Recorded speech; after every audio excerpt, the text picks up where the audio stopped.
Good evening, and welcome to the show called Off the Court. I'm Paul Geigle, your host each and every week. We try to sit down with head basketball coach from Wareham Vikings varsity team, Kevin Brogioli. Coach, welcome again. Good evening. Got 2 in a row off now, after a long layoff there for all the cancellations and stuff. Right.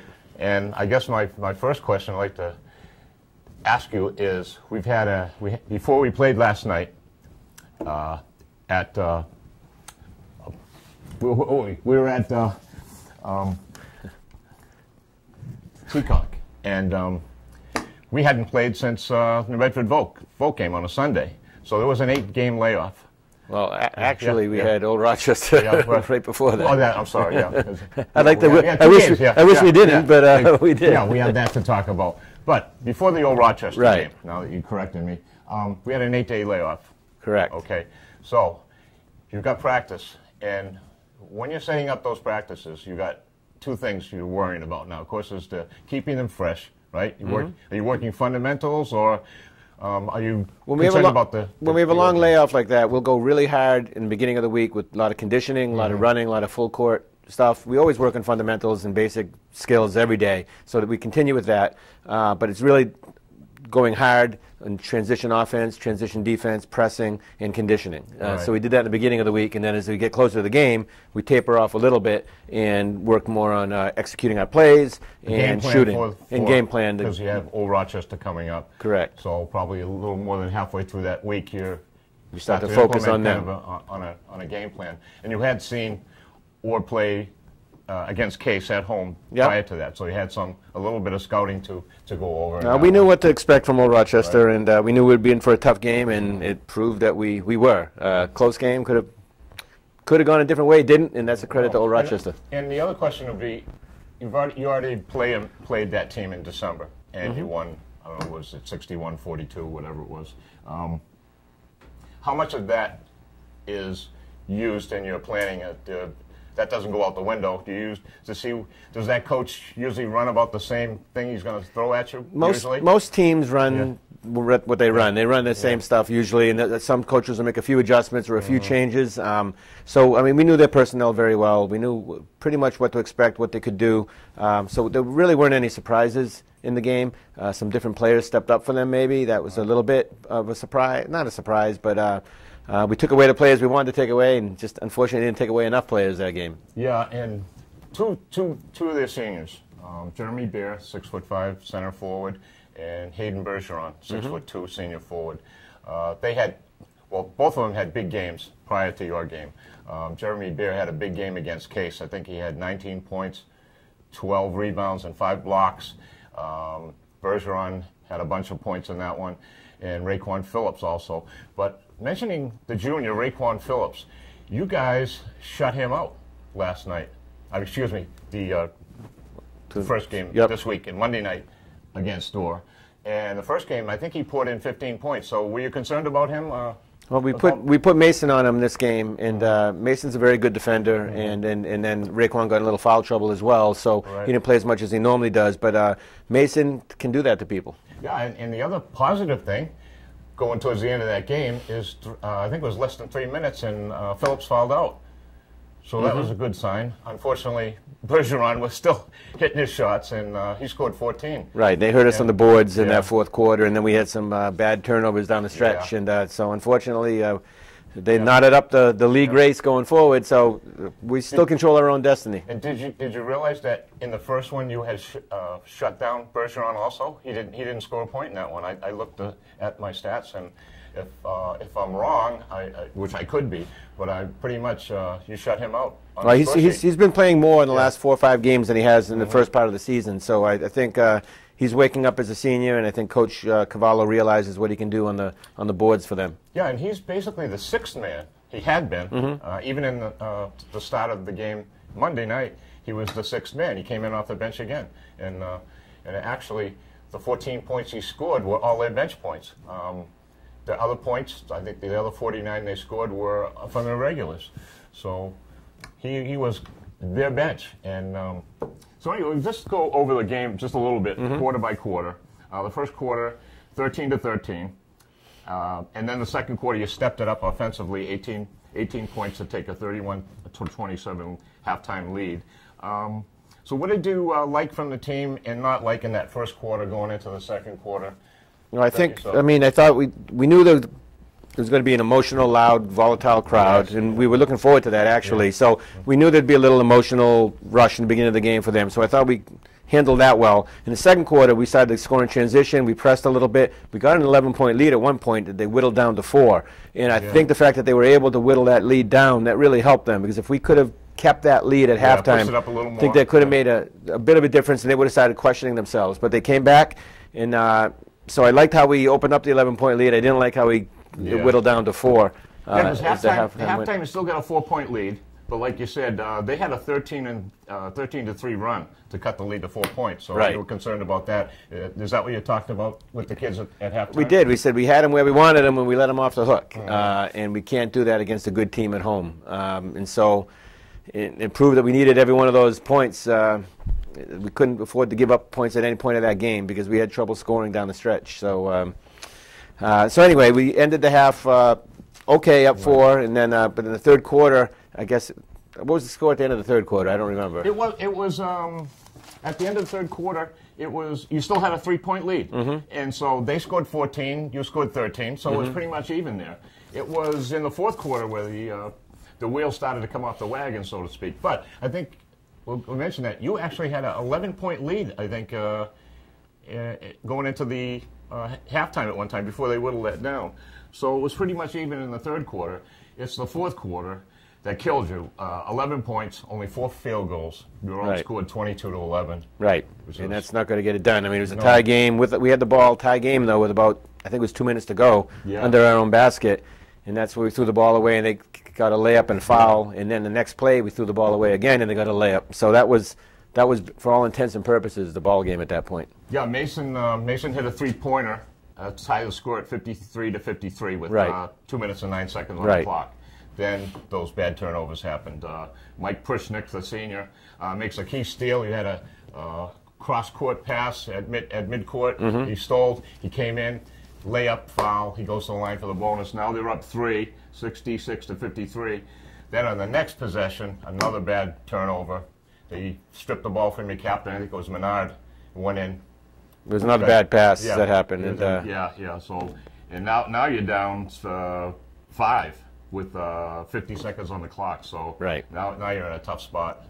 And you know, hey, they played. I give Old Rochester credit. They played well, and we didn't shoot particularly well that game. I think we were 23 for 72 or something from the field. No, I got that right here. It was bad. It was 23-70 for 73, 32% from the field. You can't win games. That's not going to get it done. No. So bad shooting night. We're still in it at the end, and maybe we'll see him in the tournament. Yeah, I did a little more research too. In your first game against Orr, right? You shot 38%, so a little better from the field, but you'd probably want a little better than that. To be in the high 40s, mid to high 40s would be nice. When you're playing a quality team like that, right, to win the game. So you have to consider yourself fortunate for that, for winning that first one, right? I know some people were remarking after that first game that it wasn't a very pretty win, but a win is a win, right? I'll take ugly wins any day. Exactly. But another thing I want to mention in that Orr game Monday night was that free throws. You only went to the line 7 times, 4 for 7. Now the disparity there was Orr goes to the line for 22 times, and they make 14. So 14 points to 4 points. There's a 10-point swing there, just from the free throw line alone. So, and you lost the game by 8. So that didn't help either. So.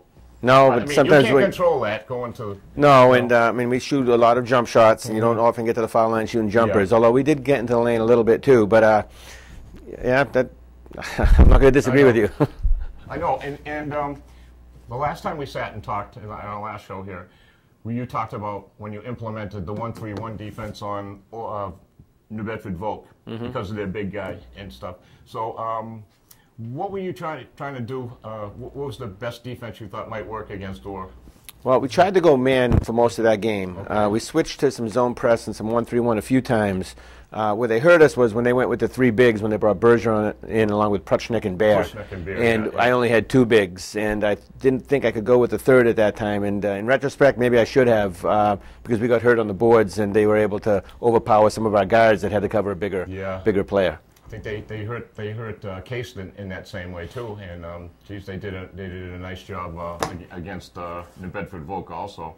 So right now they're in sole possession of first place because they got 2 more wins than you. Yeah, 2 more wins, but we have the same in the loss column, and if we win out and they win out, it's co-champions, and we still control our own destiny. Yeah, we still got a long way to go, only halfway there, right? And so that was that game. So you told me you didn't sleep too well that night. And that's a tough one. This first time we lost to Old Rochester in 11 years. I work in Old Rochester, so some of the kids had some fun the next day with their junior high principal, and that's understandable, all in good nature. But it's a different experience. Yeah, 11 years and how many? 22 games in a row. 22 games in a row. Wow, unbelievable. And Coach, how long has their coach been there for? Cavallo? Coach Cavallo might have been there 6 about years? 6 years, yeah. 6 of those years? Yeah. Yeah, wow. That's quite. So no wonder they were so excited at the end of the game. Not only did they wind up in first place, you know, by virtue of the wins by themselves, they beat you for the first time in a while.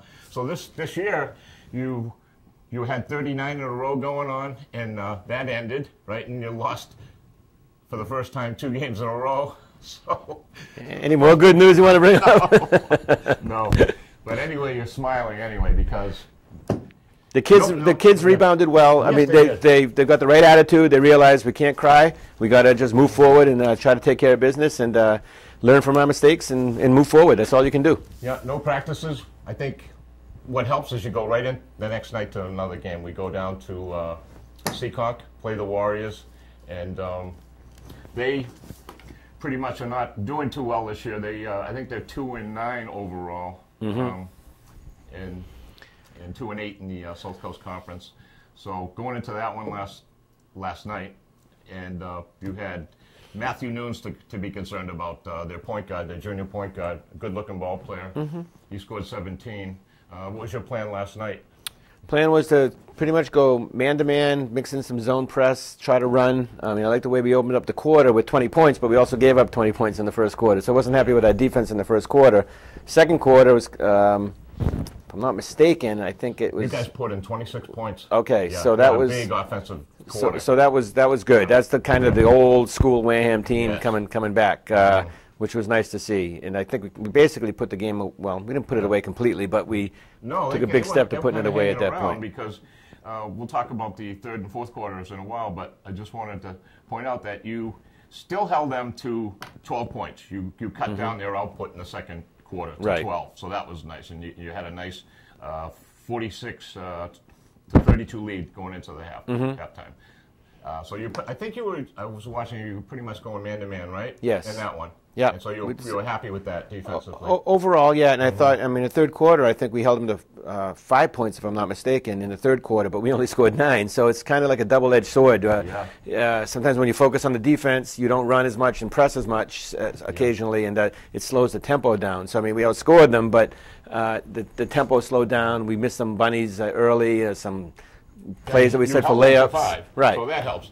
Yeah, and I was just going to mention to you, I watched your reaction a couple of times. A couple of plays you were running, they were incredible. I mean, crisp passing, and you had that man underneath the glass for the finish, and you just couldn't get the bucket. Yeah, sometimes that happens. I get frustrated, but it happens, and me getting frustrated doesn't help anything. So I try to, but when you design the play and you make it for an easy shot, more times than not, you expect to make that. And we will as the season goes on.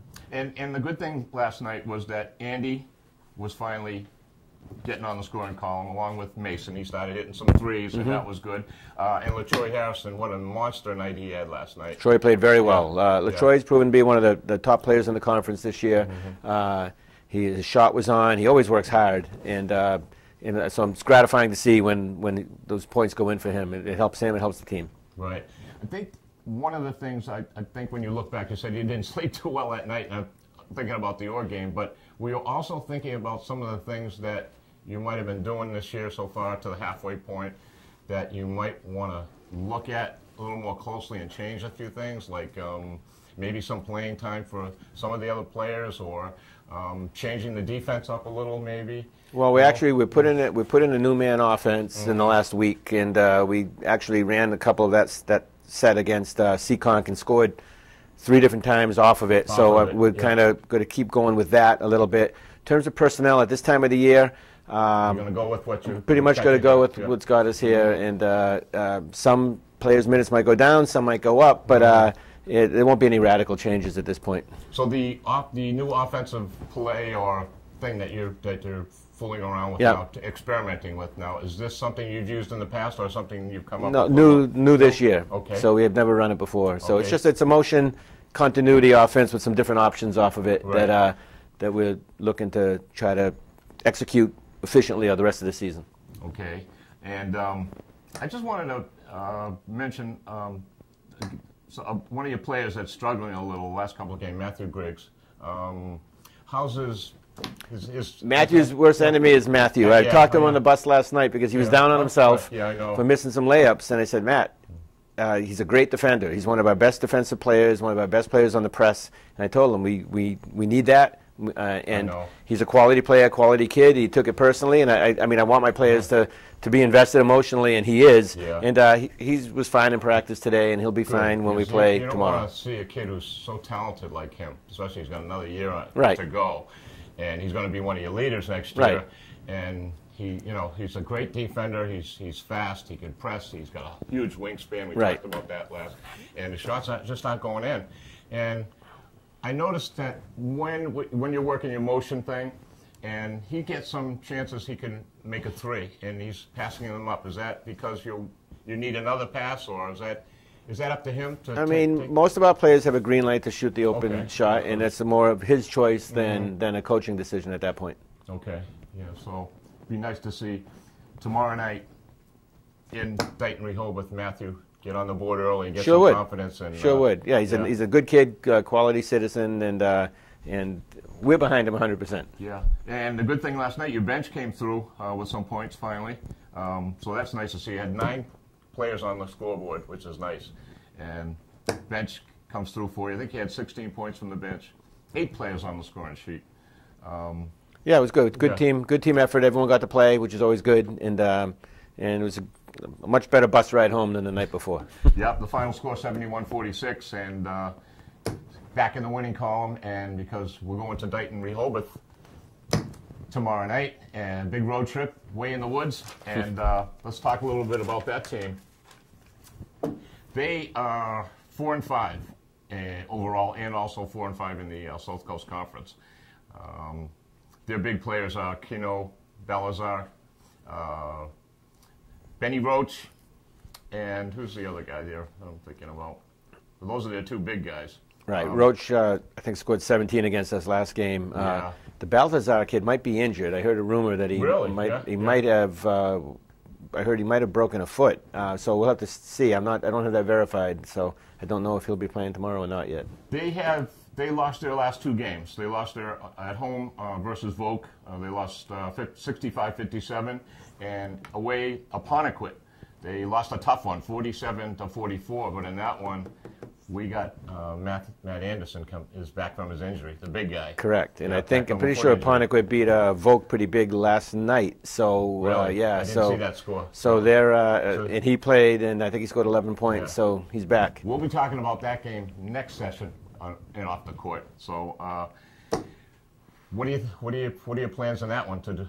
For Dayton? For Dayton, yeah. Tomorrow night. I think we're going to do what we did the first game, which was press hard early. We think we can. We hopefully think we can exploit their guards a little bit on the press, and that's what we're going to try to do. Right. That court's a little bit smaller. It's easier to press on, and we'll see what we can get Chance done. To work on that new offensive wrinkle. If they play us man to man, that's only against man. Last time they played a zone, and that's when the Troy had, I think, 22 first-half points last time we played Dayton. So I'm sure they'll be looking to key on Troy a little bit. And let's go back just for another minute here in practice. Some of the things that we've been seeing this year that we've been seeing that's been inconsistent is some of the perimeter shots, the putbacks. have been not going in, finishing, I think we call it, not finishing. Is there anything you can do in practice to work on that? Or is just we work on it every day. I know. Working on it every day. And I watched a couple of scrimmages, not scrimmages, practices this year. I got to sneak in and watch a couple of practices. And I was watching the drills. And up and down the court, you guys got 3 guys just coming down, full court, passing, and then a finish on the end. And then you put a defender there on another drill, right? And you run the guys in too. And so, I mean, is it by design you try to tell them to use the glass, or depends on the angle. I mean, generally around the basket, I like my players to use the backboard. So we try to do that. We practice power layups every day. We practice layups in transition. Practice layups with defense. Basketball games usually come down to foul shots and layups. I know. It's one thing to try to stress up on them in a practice what to do, but in a game time with pressure and stuff like that, it's you get what you get, right? I mean, the kids. That's it. It's kind of out of your hands once the game, in a way, once the game begins. But anyway, we're in good shape going into Dayton Rehoboth tomorrow night on our road trip. And one of our features that we've been using here on Off the Court is Coach brings in his whiteboard, and we like to design something to show some of our people who are novices at this, like myself. And last week we did defense. We showed some of the things that you kind of emulate your defense with the team Virginia Commonwealth, Coach Shocker Smart. And so let's talk about offense. Some basic thing that you like to use with the Wareham Vikings on your offense in a game. What trade secrets do I want to divulge? Well, let's just do a basic, a fundamental thing that you might use in practice early on to give them some. Well, I mean, like when you're breaking out on offense from a transition. Okay, so when we're breaking on offense, we run something called a numbered break. So this is off the foul line. So we'd be shooting at the foul line right here, and we're going down this way down the court. Okay. And so we have designated numbers of people. We have a 2-man, and the 2-man starts here at the foul shot. The 1-man starts here. Our bigs are our rebounders, our 5 and our 4, and we put the 3 over here. And so as part of the numbered break, the 4 or the 5-man has to get the ball out of the net if the ball goes in. So they become the outlet. The 2-man sprints full speed down to the court this way. The 1-man catches the ball right here. And so the first thing we do, 5 gets it into the 1 as fast as he can, who dribbles or passes up the court to the 2. The 3-man and the 4-man and the 5-man are now running up the court. The 3-man's job is to sprint to the other corner. So the 3-man, I know I have these numbers upside down, is going to end up right there. The 4-man or the 5-man, depending on who takes the ball out of bounds, is going to cut down the lane. He's going to come up here and cut diagonally down the lane. And so right now, the 1 went to the 2, who looks in maybe to the 4. Meanwhile, the 5-man is now trailing the play and ends up right here. So we now have come up the court with the 1 looking to the 2 for the quick shot or to quick pass into the 4-man we got something open for a layup. Right. So we ran a play last night off of this, which we called dribble, where what happened is the 2-man passes back to the 1-man. The 1-man dribbles over. And that would be Mason, right? That would be Mason. Right. The 4-man clears out, so he's now over here. And so what we do, the 5-man now sets a pick and roll. So the 1-man dribbles over, sets a pick for Mason. He rolls to the bucket, the 5-man. The 2-man, before he rolls to the bucket, though, the 2-man comes over and comes up and sets a back screen. Oh. So right now, Mason would have the ball over here because he came around the pick. We set the back screen for this man, the 5-man, and we scored on this last night on a play to LaTroy. So everyone says, oh, you just push the ball up the court, it's just a fast break. Well, yes, it is, but we have design plays off of it. And that's one design play we call numbered break dribble, where we set the high pick and roll, and we look for the screen for a layup. So that's one example of something. We have 3 plays off that numbered break. That's one of them. Now, when the opposing team's coach, and obviously he knows Mason is the man you want the ball in his hands. Now, if they're going to double team or press Mason, the 2 guy has to come back and take the ball? Well, no, what would happen, if that happened, we'd actually get the ball into the 4-man. So if the 5-man took it out and they were guarding Mason so we couldn't get it into him, the 4-man's job, instead of sprinting down the court, is to come back, catch the ball, and then Mason's job is to cut to the middle, and we get it right there. So there's options to everything, and it's just repping those options. Sounds easy, doesn't it? That's why they practice. But anyway, that wraps up another show here on Off the Court. And again, we thank Coach Brogioli for coming in and spending some time with us. My favorite time of the week. So we're going to Dighton Rehoboth tomorrow night. And hopefully we're going to get another W in the column and move on in the South Coast Conference. And so if you seeing this show next week, we'd like to remind everybody to come to our home games. We've got a bunch of home games coming up. Please do. Our crowd has not been very big at Wareham this year. We'd really appreciate any support we could get from the Wareham citizens. Yeah, the kids and coaches work real hard, and it really means a lot for them to see you in the stands supporting them. And it's great basketball, folks. I can't stress it enough. And so for myself, Paul Geigle, Coach Brogioli, and our producer here and Off the Court is Christian Fernandez. Thanks again for watching, and we'll see you next time on the show called Off the Court.